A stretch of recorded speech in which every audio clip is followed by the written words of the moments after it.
All right, we're recording. So this is the second episode of the Interdimensional Fellowship Club with me, Gina, and I have a very special guest with me today. Her name is Asha Love. She is a healer, a spiritual, multidimensional teacher, a grid worker. She just does all sorts of stuff, and she's also a very super duper lady. So that's my introduction to you. Thank you, Gina. You rock. You're awesome. It's so nice to be You rock too. Yeah, I really, I just want to preface all the stories we're about to share with the walk you and I did through some of this evolutionary work, and just give you a shout out and say thank you for everything that you're holding down in your part of the world up there in the UP. You betcha, eh? Woods. my old stomping grounds where I went to grad school at Michigan Tech, and that overlap is really pretty sweet. Because 20 some odd years ago, when I was stomping around in those forests, I did not have the multidimensional awakening activated like I do now. So I kind of like to think about all the places that you've been going and the stories you've been sharing about your interdimensional Sasquatch friends and their friendship with you and the interaction with you. And I like to go back in time and think about myself walking around in the woods, like completely oblivious. You know, it's humbling and it's funny to me, you know. And then here we are all these years later. Right. What did you study when you were up here? You forestry. Actually, I need to give some context because I actually got into a program called the Masters International program. And so Peace Corps has a lot of applicants who come out of liberal arts, and they need a few more specializations. So now they offer master's degrees in things like engineering and forestry, agroforestry, just to get the volunteers the skills they need before they head out in the field. So that's what I was in and scheduled to go to Madagascar for Peace Corps service. And then all that ended up getting shifted because of, I think, civil war broke out in Madagascar. And so I ended up going to West Africa instead. So that was 2001. Yeah, because 9/11 happened that fall and we were all like, whoa, what's going on in the world? And then if you zoom out in the bigger context of the bigger intergalactic, interdimensional drama, I understand things so much differently now. So we can touch on all that, because that as a channel, I can already tell, like, there's all this information that wants to make its way through to the public, and broadening the scope and zooming humanity back out in the same way that YouTube has an explosion of near-death experience testimonials now. You're going to see a lot more, I'm being told in real time, a lot more of these interdimensional, interactions, friendships, relationships, being presenced. It's kind of a stretch to jump right there. And I know, because that was my trajectory. I went from experiencing my father's death, helping him transition out, him coming back, becoming a spirit medium, helping other people talk to their loved ones. And then, all the interdimensional stuff kind of overlapped in there. But for humanity, it's just such a stretch still, because our Cartesian materialistic worldview is like, what interdimensional? What if I can't see with my eyes? It doesn't exist. And so what I think our Sasquatch friends have conspired to get us together here today and have these conversations is to help us. Yeah, I can hear them all. I can feel them all. Is to help humanity remember that we're not the only show in the multiverse. Right. And that there's a lot going on. And what would it be like if we were friends? What would that feel like? What would these alliances look like? What would these, because I'm being shown like there are some really old alliances. This isn't like new here. So as usual, that just all took over, and it's coming from a different, place that wants to be present. In some ways, that's what they're saying. Like, you're giving us a voice, so that, until we can get them on camera, which who knows, someday soon. Yeah. Got to work up to that. Sure. Got to work up to that. They're joking and saying, "Oh my God, do you understand the paparazzi celebrity issues we would have?" I kind of get that, right? Well, they could just kind of blink themselves out of the camera if they want to. They could do whatever they want. Yeah. Right. Yeah. So I was wondering, like, when did all this start for you? Did you have like childhood experiences? Do you have any family members that are Yeah. Well, sensitive? that's a great question. There is one in my line, my maternal line. My mom always spoke about the grandmother who could see the dead priest talking, giving, sermons in the church. That was really my only reference. It really starts though with my story that my parents would tell, very indirectly. And then finally, when my awakening really took on, a certain pace, my mom leveled with me and said, yeah, we could never explain your conception. It just never. So it kind of starts there. Really? Yeah. Wow. Totally blindsided. Couldn't account for it. And I've run across other, call us starseeds, if you will. I call myself a meta-terrestrial these days. The ultra-terrestrial is way beyond even the galaxy stuff braiding into the field and through the field. So yeah, I would say it starts there. Really mature for my age, working on trying to free people from prison as political prisoners of conscience and, that type of stuff. And when I think back to my childhood, though, I do remember, I thought it was all just fantasy, playing with little interdimensional spirits. Like today, I would understand them as the little people who I interface with and work with a lot, that type of thing. And I was always rescuing baby injured animals and things like that. So there's some, and animals would approach me in the forest, like deer. Sometimes birds would land on my hand. My parents were always like, what's going on over there? Right? Snow White. Yeah. Yeah. So it was there, but then I went into all the things like school and sports and, all the distractions here. Definitely developed a pretty healthy skeptic. I don't know if healthy is the right word. Now I look back, I'm like, this is pretty arrogant, actually. Right. Yeah. Yeah. I kind of feel like I did that as well. I did have a lot of experiences when I was younger, but then they all got buried under, like you said, school and parents and other, pressures of the world. And then before you know it, you're like, oh, there's no such thing as ghosts or God or anything, What nonsense. Yeah. When I've worked with so many people around the world, and there's this common theme of when they were young, maybe they could see a grandparent who had passed, they would talk about them, and it would scare the adults in the room. And so I think a lot of us learned pretty early on that it's not okay to see and know these things and presence them, even if they are true and everybody else knows they're true, because the fear response. And I didn't say it earlier, but that's what our Sasquatch friends were really speaking to, is that what would it be like if humanity didn't have so much fear, especially about us or the unknown? What's possible? That seems to be the overlighting question for today. What could be possible if we all came out of our silos? And that's an open-ended question, I think, for discovery in this real-time moment that all of us are in, Yeah. I remember when I was a kid, well, I still do it even now. I kind of can see it in my mind's eye, just all these different layers of different dimensions, and just imagining what kind of cryptids, what kind of creatures, what kind of spirits live in all of these different layers. And I always thought it was just like kind of a game, kind of like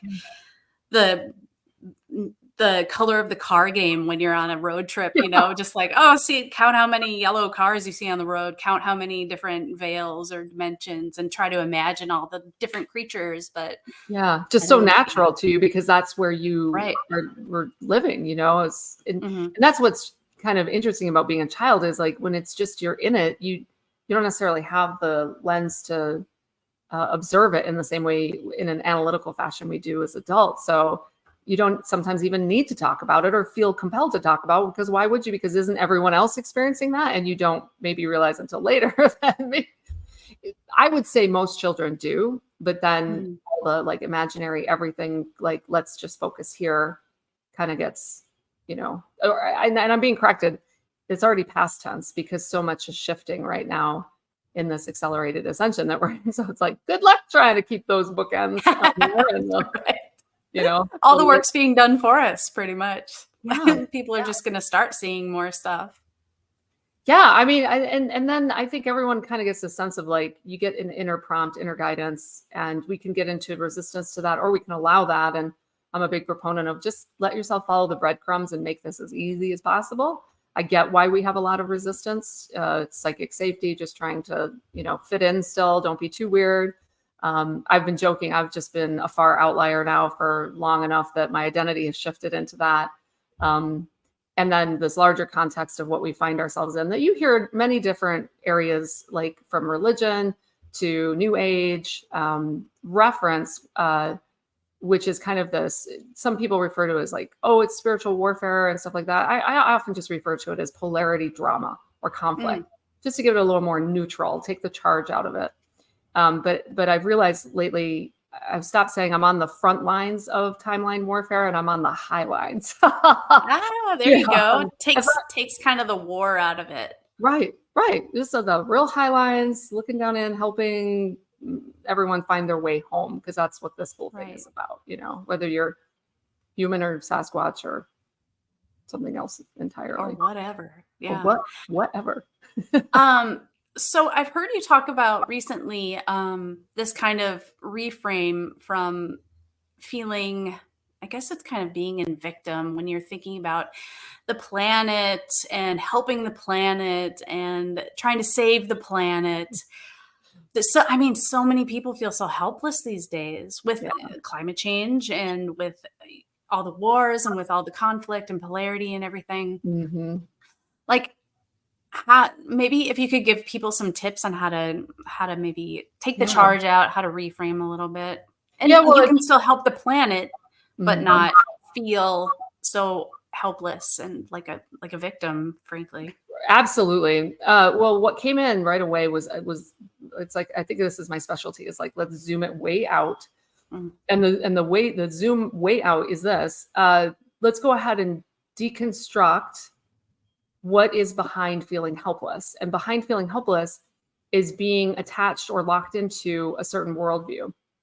And that worldview would have you believe that the material plane and what you can see with the eye is the extent of reality. And even though quantum physics and a whole bunch of other, shifting paradigms are helping introduce this idea, the human race has largely been locked into that. And there are other reasons for that I won't necessarily get into, but it's helpful for people to start to just invite the question, is there more that I'm not seeing? Could it be that there's more to this situation on planet Earth that I haven't entertained? And of course, where this is leading is that as you start to ask those open-ended questions, your own multidimensional self will begin to give you the answers through insight, through synchronicities. A book might appear, an article, etc. And the lockdown into this is reality grossly limits options. So that's where a lot of the powerlessness is coming from. And when you start to invite, wow, well, what would it be like if we allowed ourselves to go beyond conscious even and remember our multidimensionality, develop these new friendships, entertain that there's another reality? Well, the minute you do that, you realize, wait a minute, what kind of technology are the Sasquatch people using when they phase transition out of our sight? Well, now tell me a little bit more about that, because the smartphone's cool and all, but it ain't that. What is that? Right? It's not inner tech, it's outer tech. Yeah. And then you get into my jam, which is the inner tech of the multidimensional self. And so it's not even a shift in consciousness we're talking about at this point.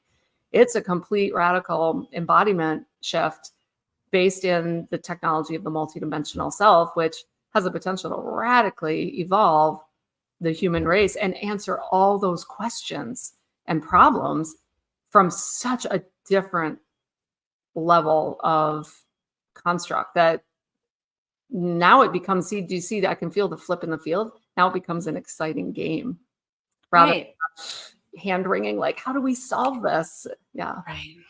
Yeah. Instead of looking at externally, looking out around you and feeling hopeless and overwhelmed, you can look inward and be like, what are some small changes that I can make to my own mindset, to my own emotional outlook on things? And once it starts snowballing and the more you start changing, the more your external reality changes. And then you start realizing, like, oh, wait, this is all kind of a very convincing illusion. It's a good one. It's very effective, but it's not the extent of the total story. And there's a unified field that, oh, wow, now it starts to get interesting. There's a unified, oh, sorry, I didn't mean to interrupt. Well, I just really wanted to touch on the last piece because I do understand. I mean, that was a really heady answer, but a very important reframe that does actually offer the most like powerful kind of solution, because you're actually working at the level of the templates or the constructs and reframing them completely. But I get walking as a human sometimes is not anything close to a cakewalk. And it's easy to slip sometimes into victim. And so the tool that I saw spirit guides use all the time with their people was the art of mindfulness and the observer and becoming self-aware and just detaching a little bit.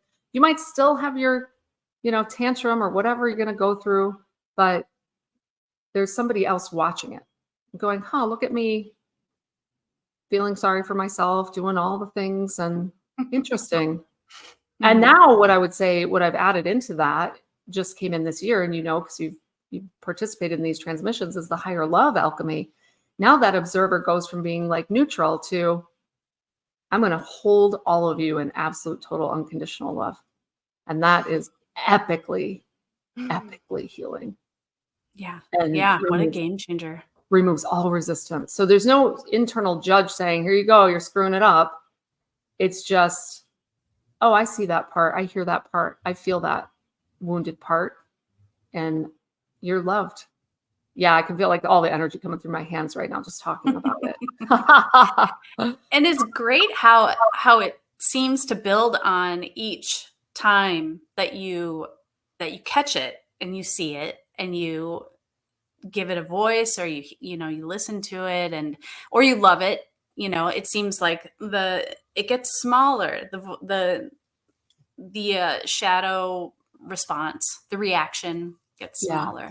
That's it. That's absolutely it. And what's fascinating, because I can feel the Sasquatch people. I'm like, every race, every group of being across a very, very wide, whatever you want to call it, landscape, multidimensional landscape, way beyond Earth, is going through a displacement process right now in the same way that we are.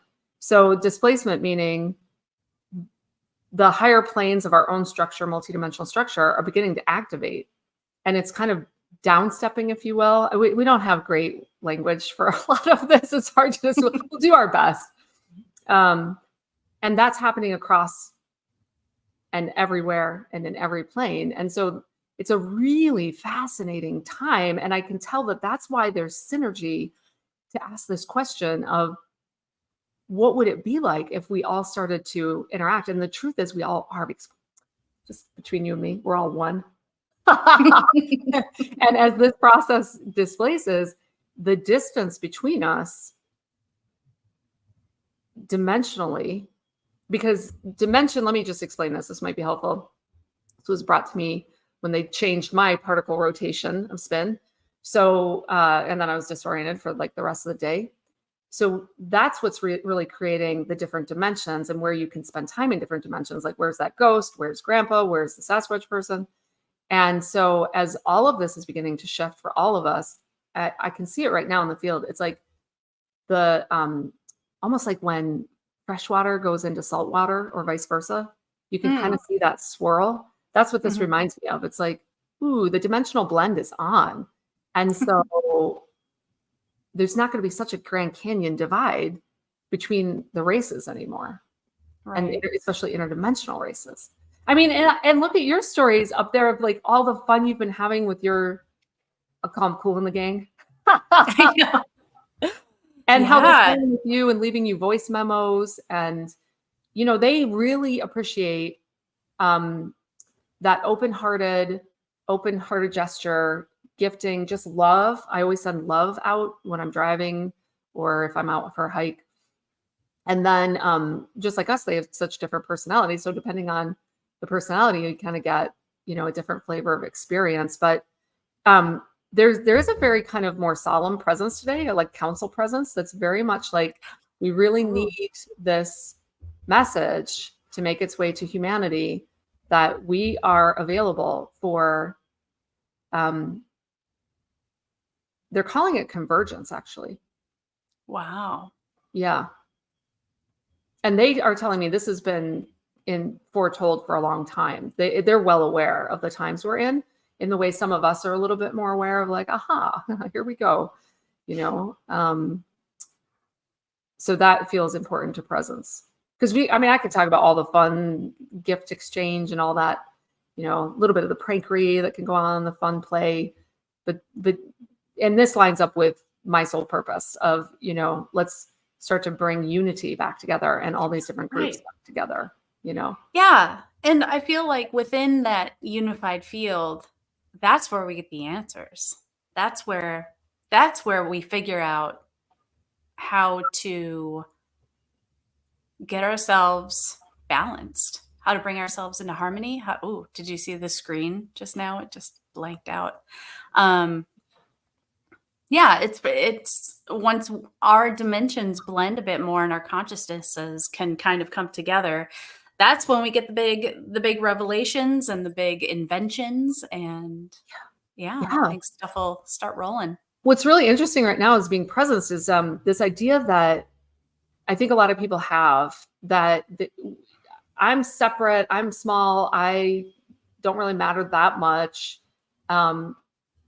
Maybe there are answers out there somewhere. In reality, we're each an individual fractal of source, contributing to that unified field, contributing to all knowledge. So it's like, I don't know what is wanting to make this so known. Maybe it's our own collective selves beginning to wake ourselves up and remember that what you do on the daily is your contribution. It's also your innovation. It's your exploration. It's your addition to the sum total of the all that is. So you can start to be a little more playful with it. It's like, we got so conditioned in school. There's a right way and a wrong way, and did you get the good grade and all that? And it's like, throw all that out the window and just say, wait a minute. There's no other individuated fractal like me. Like, what do I want to get up to? Right. How do I want to bring my unique perspective and creativity? And creativity doesn't mean productivity. It can just mean contemplation and consideration and considering ideas and just being an aware consciousness in the world. This just seems to really want to presence itself, like really help people. It feels like it's like the next step beyond getting out of victim is now that you're not, you know, and even that is totally valid. Right. It's kind of like I think we got a lot of those volumes on the shelf. You know what I mean? We got that reference. Getting a little, right. It's getting a little old. So let's move into something more creative. Right. It's like hearing that song on the radio for the 100th time. You're like, oh, I think I've heard it enough. Right. Now, what becomes possible? And that's where the Sasquatch people are coming back in. It's like, yes, exactly. What becomes possible when we free ourselves up to be in a much more open, curious-minded, open-hearted, I don't have all the answers, dogmatic, right and wrong view of the world. Whoa, well, guess what? We're all doing it in real time. Now, we had some ideas, I think, about what we wanted to get up here, soul planning, pre-birth planning, all that good stuff. But the reality is we're doing it. I think that's why it's so exciting to be incarnate, even though I know at times you're like, did I really sign up for this? Because there is just an amazing creative convergence and synergy happening now. And in the context of our interdimensional friends, it sure feels like something that hasn't been here yet or has been created yet is now possible. And that's pretty cool. So, I mean, to me, I'll just bring it back to my own personal story. What this is touching for me, you know, Gina, is how magical it felt when all of this started to unlock again for me, when the multidimensional awakening came. I was like, I felt like a kid in a candy store, like, where's this been? And wait, magic is real. And, you know, it's so exciting. Yeah. And going on a walk in the woods isn't just taking your dog on the trail in the woods and looking at squirrels. You know, it's like you look at the light and you look at all the light codes and within the light beams, and you can just see the life in everything. And you can imagine, like, what else is out there? Like, who's watching me right now, just stuff like that. I mean, if anything, it makes your life a little bit more exciting and gives you a bit more joy. Yes. I remember having the distinct feeling like, oh, thank God this is not as good as it gets. Like, because this has been, and then like we'll get into portal systems and gate systems and all that. I mean, yeah, I'm a multidimensional field agent, so I travel all over the world, sometimes with 48 hours notice. I'm on a plane going. A lot of the work is happening remotely now. Interesting. But I was just here in Oklahoma wrapping up a portal project. This story is timely and illustrates, I think, some of what we're talking about. So portal systems in and out beyond dimensions, beyond the planet, or through the dimensions, I should say. There's been a lot that has been kind of hijacked, kind of going into, what I think this is where the word hell comes from, black hole systems. I would just use the phrase extreme separation from source experience, right? Totally forgot you were source love and you're like in the way hinterlands of that experience. I specialize in helping a lot of those beings in consciousness find their way back home and find evolutionary pathways. So the portal systems, when everyone's out walking around, you have to understand like there is a whole infrastructure around that. And that's why some places on the planet have heightened so-called paranormal activity, right? We got to change our language because it's normal for them. It's normal for our interdimensional friends. So let me just tell this story to illustrate what I'm talking about. So I get assigned to different regions, do a bunch of field work, and then move on. So I've been in Oklahoma. I'm just finishing 14th month. And looks like I'm done next month. 15 months seems to be the assignment right now. Was in North Carolina before that. And so hit the portal initially and went, oh, shoot, it was pretty gnarly. Okay. Yep. I'll be honest, there was a moment I was like, is this above my pay grade? I've dealt with lots of stuff, but I was like, okay, all right. Got it working again, got things cleared out, cleaned out, getting it reconnected, higher harmonics. And then the little people who I'm working with, they know who I am everywhere I go around the planet. Menehune in Hawaii, leprechauns in Ireland, Badakchan in Bhutan, just trying to give people some other names for these guys. Right. And got everything transiting again, really much better. Super excited because now they have connectivity. I did a lot of this work, come to think of it, in 2017 up in the UP. They were having me do very similar work. Oh. Yeah. Okay. Yep. I drove across country in my Mustang and got all the work done and then drove home. The last trip I just made last week to kind of tie things up, there were a group of Sasquatch sentinels that were posted there that in February asked me if they could be relinquished of their tour of duty. And I could just tell from I was like, nope, it's not quite time, almost. When I tap into their experience in this part of the country, they're a little edgier than when I interacted with them in Montana, for example. And I was wondering why. And it's like, there's the human culture here has been very focused on hunting them. And can you imagine what that would be like? Yeah, not great. So they explain some of the edginess. Yeah. It'll be nice when humanity evolves past that, and if I do my grid work properly, which I did here, a lot of that is clearing and shifting. So the last bit was cleaning out all sorts of lines. And then I can use my codes to open a portal system, and they left with their families, and then their replacements were coming in. And I thought, I'll just see something similar. These beings that came in blew my freaking mind. They're they're of Sasquatch, but probably very, very, very, very evolved in the future Sasquatch. They're translucent. They were just amazing. And they just hit the ground running and they just started working. I'm getting chills. They just started working all the grids. And I went, wow. Oh, we're in a new level of the game now. Yeah, I'm just buzzing from head to toe now. Yeah. Oh, wow. That's amazing. Maybe we should tell people or do you have an idea of what do they just hang out? Do they just exist here like us? I mean, do they have jobs? Are they portal keepers? Sasquatch people? Yeah. What? In What my kind of direct, jobs do they have? yeah, I should frame up like, let me tell the story of how they even came into my awareness, and then I'll kind of Okay. help frame up. You're probably starting to surmise that I don't just help humanity, I help a lot of the interdimensionals and these interdimensional structures as well.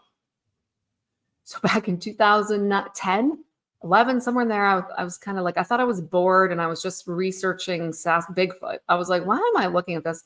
I loved the study of paleoanthropology. That's what I thought I was going to do, the study of human Me origin. too. When I was a kid, that's all I'd read about was anthropology, paleoanthropology, Bigfoot. Yeah. Right. Ley lines. Ley lines Okay. and the what else was it? The stone tape theory. Have you ever heard of that? No. It's about different regions, how the different mineral content like quartz and limestone can record traumatic events. Absolutely. I can tell you in my field work, they often have me go to, like, I think of Snake Mountain in North Carolina. They had me drive up there, and there was a release of records that the minerals were holding there. So yes, absolutely. This features very much in what I do. Yeah, I totally get that. But yeah, so back to before I understood all this. Yeah. And then I'm like, why am I getting into, I read Ivan Sanderson's compilation of all the eyewitness accounts of Sasquatch around the world. And I remember having that moment where I was like, all right, well, either there's mass hallucination or there really is something to this. And I will be honest, it kind of set me back. I was kind of had the oh shit moment, like, wait. And I could feel like my worldview having to make a shift and accommodate. And like, it kind of created a push-pull. Like I was like, I'm not sure I want to concede that. Really? But it was undeniable. And then of course, that seminal moment in 2012, July, I think it was, I had two Sasquatch beings. I could feel a presence coming and like really knocking. And I had begun doing spirit mediumship at the time, so I was kind of familiar with the feeling. And these Autok and Ina, a male and a female, came and they said, you have very important tasks ahead of you that if you continue to shirk them, you will feel very unfulfilled. And I remember being like, well, that's great, but what are we talking about? You know, and this is the nature of a lot of this walk is we don't get given all the information. We have to follow the inner prompts and breadcrumbs and use our free will, all that good stuff. But that really set in motion, just a process that hasn't stopped since. And so then I realized, all right, well, I can telepath with spirit. I'm sure I can telepath with the Sasquatch people. My then husband was out bow hunting in the far part of Western Idaho, and he knew about all of this. And so he had been kind of talking to them and just leaving offerings of tobacco and some snacks and things. And one morning he woke up and there was a turkey feather left upright in a stump he was out in the wilderness. And I knew it was from them. So I said, we're all going to go out camping next weekend. And I was at Whole Foods and I was like, put in your order. What do you want? I'll bring something out. And the first thing I heard was fish. And I was like, ooh, next. Later, I came to realize my daughter was small then and she ate the goldfish crackers and he had been sharing those. So that's what they were actually referenced in those cheese fish crackers. And then I thought, well, why don't I ask for something in exchange? Just because like the bears were out, the critters could have eaten the food that we would leave. How would you know? And my daughter told me she was a dolphin when she was 5. So I said, how about a dolphin? Make a long story short, we drive the hours and hours out into the mountains, get out in the wilderness spot. And my daughter and husband get drawn to this like 6-inch grass. And I hear them talking. What is that? I don't know. What is it? And they pull a 3-inch plastic blue dolphin out of the grass. Everybody. And I just said, what did you say? Oh, wow. It was we all said, when I told them the story, because they didn't know, we all just started crying. It was so beautiful. And that's what I think is important for people to know is like what huge hearts the Sasquatch people have. Sure, once in a blue moon, you will run across a prankster, but for the most part, just their heart center is way more activated than ours is. And so back to the roles and all that, then it went on and they've come to me to remove implants, help them with portal stuff, everything I help humanity with in some ways, with clearing sometimes. It's larger. It's the larger mechanics of portal systems and their own ascension, evolution. I kind of use those terms interchangeably. So in Right. June solstice of 2021, I had created a fire and I was about to go in the house and a lady Sasquatch called out from the wood line. And I just knew it was kind of like, oh, hey, you agreed to do something. And I'm like, oh, what did I agree to do? Probably on the 7th dimensional level that I've forgotten. So I sat back down, dropped in, and then I realized, oh, they were looking for codes because you can't just travel anywhere. There is a little bit of a security system. And these codes would allow them, I see them as geometries, would allow them to transit. And then I was told this unique thing to go watch the movie The Gladiator. And I thought, well, that's strange, but I'd never seen Gladiator. So I was like, all right, I'll keep an open mind. At the end, I was so activated because of the beauty of the story that I went into the complete oneness. I went into source total love. It was unbelievable bliss. I remember going outside under the stars and saying, I am home. And then a portal opened above me and I heard all these Sasquatch people teleport onto the property, sticks breaking everywhere because I could hear them. And then they all left. And it was beautiful, right? And then this little kind of flashing 2-inch long something came above me and said, don't forget to close the portal. And then the very next day or 2 days later, a fellow metaphysician colleague, I told her the story and she said, it's so interesting. My roommate asked me this week, are all the Sasquatch people leaving the planet? And I thought, okay, there's just a little ping back. So there's a lot going on right now. And I don't purport to have all the answers. I have pieces of the elephant. I have a lot of it, from all this field work. But the fundamental thing is I feel like love is reclaiming everything that is not love at this time. And that's why I think so many people are going through, what feel like kind of bumpy times. But again, they just keep showing me convergence. We're in this time of incredible convergence. And if instead of the question of like, what the hell's going on with the world's going to hell in a handbasket, we started to reframe and reorient and redirect towards, I think there's more going on than meets the eye. What is that? And when you ask these kinds of questions, your own field will start to answer them. You just have to pay attention to how they show up and the synchronicities, if that makes sense. Right. Yeah. When you open your heart to them, they can see it, they can feel it. And so they'll respond. Yeah. And I think it's just a matter of if you decide to maybe accept to see the signs, because you see a pile of pennies on the ground or a feather or some sticks or an acorn in your driveway and you can be like, whatever, that's whatever, you could disregard it or you can, like sometimes I'll see something and I'll just absolutely know that was from them. Yeah, for sure. I mean, here's another story. It's like 2016, I think, the Sasquatch channeled messages for humanity from Kuma the Elder that came through Sunbow. I think that's the author. If I'm not, I apologize. My husband at the time had a copy, was reading it. I just was busy with other stuff. And so I wasn't making time for it. One morning, I woke up and I went to get my glasses that are usually right there on the nightstand and they weren't there. And I was like, when I get down, they're not under the bed. I can't find them anywhere. And I finally find them. They're over on that material, on top of that material sitting. So they had come in and I'm like, hello, we need you to read this, right? Not so subtle. I thought it was pretty funny. That is funny. Yeah. And in general, what I've noticed is they'll play a lot with my family. They play less with me. In fact, I even had council members tell me it's not, what did they say? It's not befitting of someone of your station for our juveniles to play with you. So that's also something to keep in mind is that interdimensional cultures are very different. And just like here on this planet, when we travel between countries, it's helpful to understand the customs. So they do have a little bit more protocol around some of that, it would appear, in my direct experience. And the little people, for example, I have gotten in big trouble with them when I don't come back to receive formal gratitude in ceremony. Oh. Because I think from their, sorry. Don't Stop Believing by Journey. Oh, wow. What a great song to come up during this interview. Right. And I kind of get their thing because, and this would be their work, right? If they have shame come up that they didn't give proper gratitude, I'd be like, that's a whole shadow workshop I can work with you guys on. Sure. Yeah.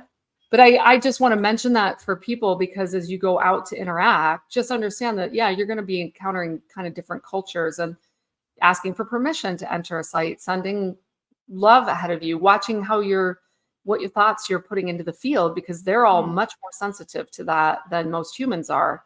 So if you're blasting anger, you're probably not going to have, or like worry or concern, you're probably not going to have the kinds of interactions, or any interaction at all, frankly. Or the other one would be what they're showing me right now. They feel a lot from humanity is this pulling. Like, I really want something. I want an experience. That's kind of it's a detractor as well. So just real light, neutral, happy, doing your thing, sharing the love, unattached is probably going to lend itself towards developing some pretty sweet friendship. Yeah. Yeah. I mean, right. What's your experience been with that? With them in general? Yeah. Well, I mean, last night I heard all these coyotes. Yeah, they love to do that. I've never heard that before. Never. I mean, it could be a pack of coyotes just outside my neighborhood, but I really don't they do that a lot. I really don't. Yeah, I really don't think it was. Yeah. Well, I mean, I've had one physical experience where I've had one walk across the road when I was walking down a logging road in the middle of nowhere. I've seen lots and lots of footprints, and they started out being like little child like footprints actually. But it was in the middle of winter, and it's like 10 degrees outside. I don't think there's any little kids running around barefoot in the woods. I've had a couple little gifts, like I said, the acorn and a couple little things. I've given the people that I interact with really like apples. So right. I give a lot of apples, and I'm opening up more and more to the telepathic communication. And I think a big part of it, when you feel like you're blocked or it's not happening or something, is you're just not realizing that all the different forms of telepathy. You think that it's got to be big booming words in your mind, and it's really not. It's there's so many other different ways. Yeah, it's often such a subtle sensation, but then you get really practiced at it and you trust it. Like you said, you can deny a pile of feathers in your front yard as some fluke, or you can just allow that to be, what it is. So let the magic in. Yeah. Let me see. Well, I've done. Go ahead. I just want to present something, because I think a lot of people this will help a lot of people, is that it's a safety protective mechanism, because nobody wants to be the fool or taken as a fool. Mm-hmm. We don't want to let ourselves fall into that. And then I would go right to shadow work. It's like, hey, even if you are taken as fancy's fool, can you still love yourself anyway? Right. And it takes the edge off of all of it, and it lets you just be so much more playful in your approach to all of this. Yeah, maybe it all is some total delusion. So, I guess we'll just experience that then. Yeah, just to love yourself and to be okay with maybe a few people judging you, Yeah. So yeah. It's okay. And we're only all judging ourselves. We throw a middleman in there, but if you just remove all the middlemen and stop projecting it on other people, it's like, it's just me judging myself, Shadow work. Amazing. Biggest revelation I've had.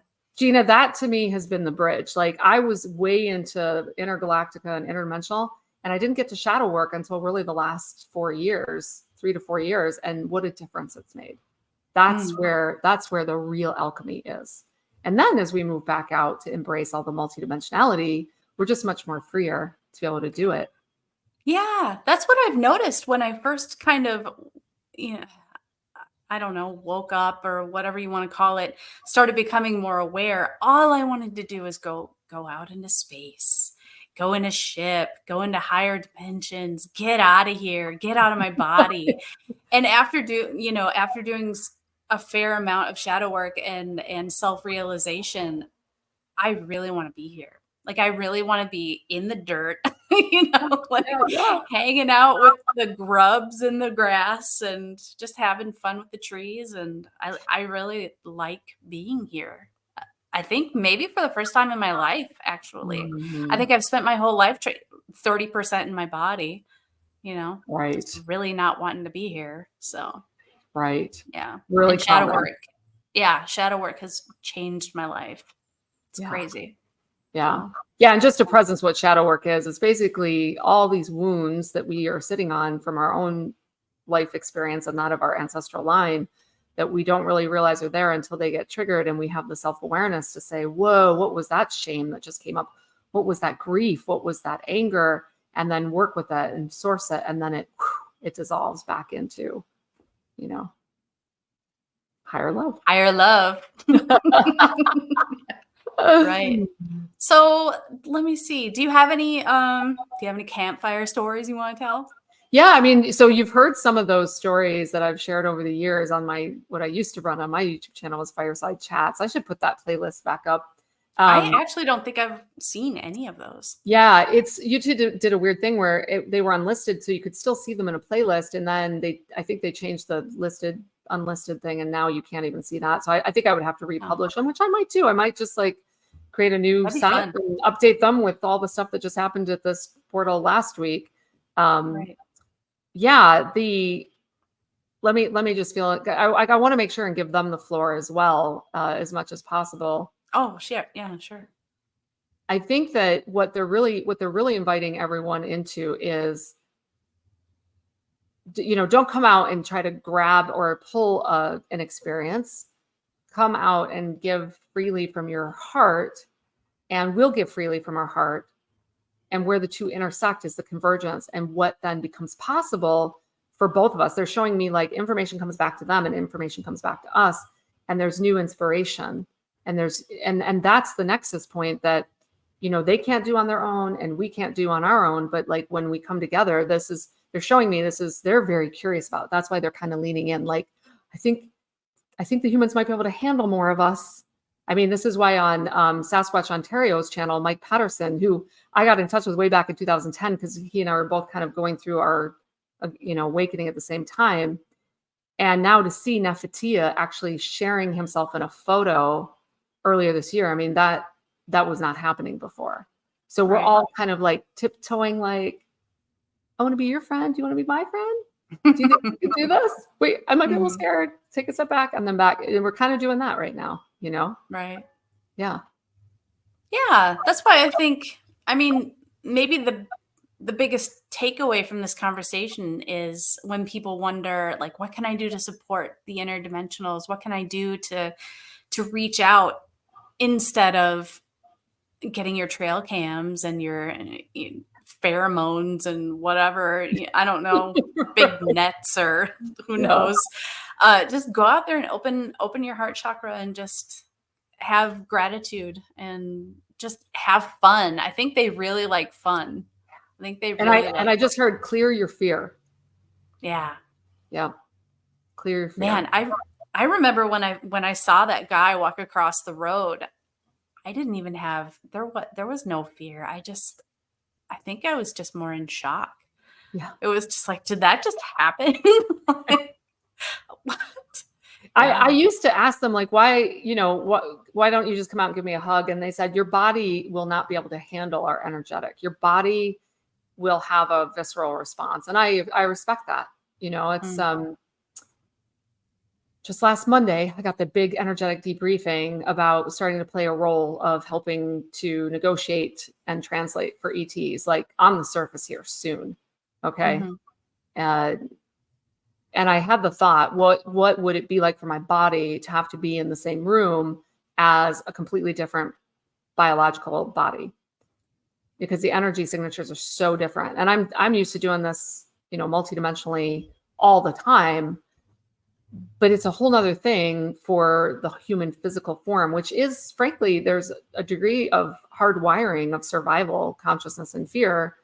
Right. It has to be in order to survive in a physical environment. And I think that's what we're all navigating right now, is how do we we ride this horse that is like, sometimes really having a hard time assimilating new experiences.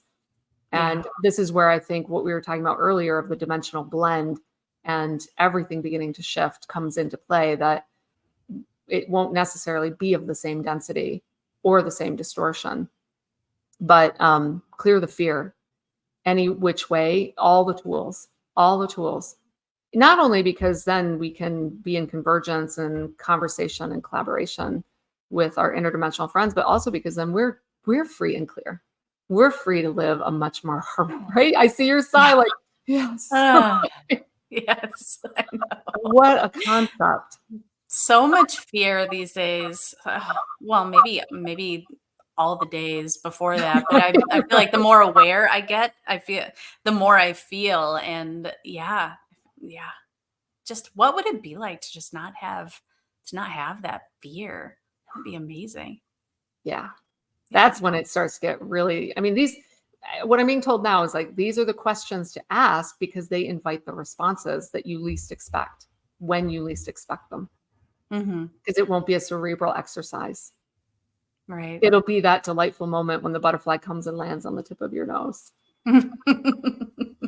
Yeah, that's another story. When I was out in the woods and I asked them, I was at my usual spot that I gift them apples and stuff, and I asked them out loud, I was like, do you guys want me to talk about you on the channel? And I hadn't seen a monarch butterfly all spring. All of a sudden there goes one just right past my vision. I was like, okay, all right, I'll start talking about you guys. Yeah. Just think, I hear this is one of many conversations. This is we're just getting started. Like I'm fully aware. I've raised my daughter in kinship and friendship with them. They've thrown little pine cones at her window in different places we've lived in Montana and all sorts of those kinds of stories. But what would it be like for all of our children and grandchildren to be able to grow up together, and maybe not like super together in the way that humans think of that. Or maybe so. I don't know. I don't want to put any limits on it, but I also want to like expand our idea of what together might mean. And we're shifting into an expanded awareness, and that can mean together because you're holding a remote kind of connection, but it's not even really remote, right? At that point, because we're so connected via the unified field that, do you see like what's putting itself together is not what has been. Like these are totally new constructs, and we get to discover them, Yeah, exactly. I keep getting this vision keeps popping up in my mind. I was reading Kawani Lasparidis's book, the Sasquatch people, and there was a chapter somewhere in there. They were talking about the how back a long time ago the Native Americans lived pretty much alongside the Sasquatch people. And they talked to them and they interacted together and they had respect for one another. And I feel like that's what we can aim for. Absolutely. And something new that hasn't existed here yet is what I was shown earlier. And that one really piques my curiosity because I'm like, what are we talking about exactly? They're like, well, why don't you come along and find out as you create it and discover it? I'm like, ooh, you got me intrigued now. Yeah. It was, awesome. I used to joke, back when I was kind of rediscovering all of this reality, that on my bucket list is to get, a big giant Sasquatch hug. So that's still on my list. Oh, I just felt one. A big furry hug. That would be so nice. Right. Oh my gosh. You want to go through portals too. You want to do some portal jumping. I absolutely. I think that's right around the corner. If all the work I've been doing around the planet, in different countries is all coming online. That's what I'm being shown. Is that what I was told is what the little people are doing, the Sasquatch people are doing is a precursor to what humanity will be able to do. And we won't be in this intense quarantine that we've been in, isolated from the rest of interdimensionality and intergalactica, quite frankly. I think that's right around the corner. Disclosure is playing its little dance, but it's the conversations being had in the public arena are vastly different than they were 5 years ago. Vastly different. Yeah. Yeah. Oh, there's my mailman. Huh. See? Yeah. Just got some mail. He's bringing us a package of messages. consciousness. So I have a couple questions about grid work. I have a friend who wanted me to ask you if you've noticed a change in the grids as the crystalline grids are different now. Well, yeah. So the type of ascension we're in now is so radically different. That's where they want to kind of start, or we want to start. I'll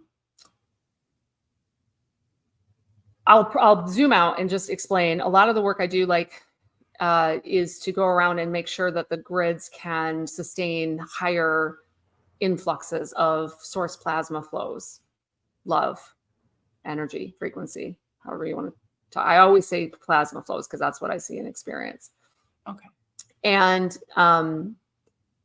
for example, December 2022, 2 weeks notice, sent me to Egypt, basically hired driver and guide, drove the whole country, very specific site I was working on, but was working on the grids, because if all that shifts, there would be entire sections or regions that could be like left behind or like not part of that up leveling. Kind of like when you think about our infrastructure, if you're trying to run like telephone lines or something, or electric lines, and you have a section that falls over, or, can't handle the surges, things like that. Right. And then that way, as everything starts to infuse from the inside, it's not coming outside of us, it's all the displacement from within, these structures can withstand that. In the same way that when people do my meditations or my, that daily meditation that I have, they'll experience nausea, vertigo, sometimes, they'll have to pass out afterwards. It can be too much too soon. So that's, I did it here when I got to Oklahoma. I found entire sections that were like disconnected and in disrepair. So that all has been in play to get everything ready to really start to shift. And what I can tell you from having been directed to run those 8 transmissions of Higher Love Alchemy in May, and then all the way now, here we are almost the end of July, mid-July, I guess, it just keeps going. And I thought it was going to taper off, to be honest, after solstice. I thought, okay, we got through that window and we're just going to integrate. I'm like, no, it just keeps going. So most people saw all the solar flares and the auroras in May. There's a lot going on right now. Absolutely. I think on Tuesday there was an X2 solar flare that knocked out a bunch of radio signals in, I think, Australia and Japan, like radio blackouts. Yeah. I think that was a big reason I felt so icky on Tuesday. Yeah, because then it initiates a huge purge for us of density that we're still holding on to. In the same way that if you do a physical detox, you're feeling the effects. And these are energetic, etheric, and so they can really pack a punch. So do grids evolve? Basically, is that the whole of the architecture of living creation? Well, yeah, okay. is under big time repair, reclamation, and reconnection at this time. And I would say recalibration, if you will, is another term for ascension, like attunement and shifting, all of it. Okay.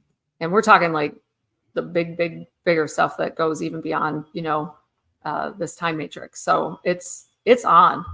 Okay. It is on, isn't it? Gosh, everything feels so fast. Time is moving so fast. I feel like weeks go by and I look back and I'm like, where did it go? What did I even do? I just sit in my backyard and look at my garden for weeks. Like, it's crazy. It's already end of July almost. So anyway, time flies. Yeah. Well, speaking of time, go ahead. I was going to say, speaking of, I love that delay. Speaking of time, it's 59:25. Do you want to go on, or are you tuckered? It feels like it's starting, the energy. Can you feel the energy starting to wrap up? That's what it feels like. Yeah. Okay. Yeah. Well, I'm going to keep my mouth shut and see if there's anything else you want to say before.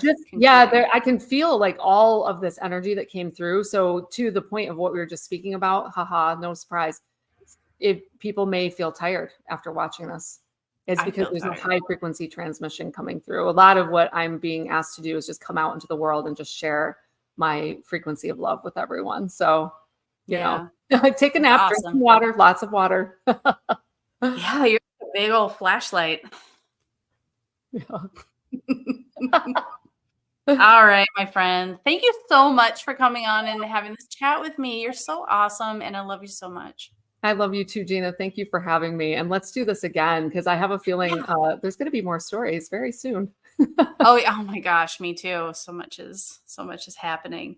Okay, well, let me push the stop record. I love how I'm doing this. And let's see if we can chat for a little bit afterwards. I think Okay. I can edit this too. Let's see. How does this go? End recording or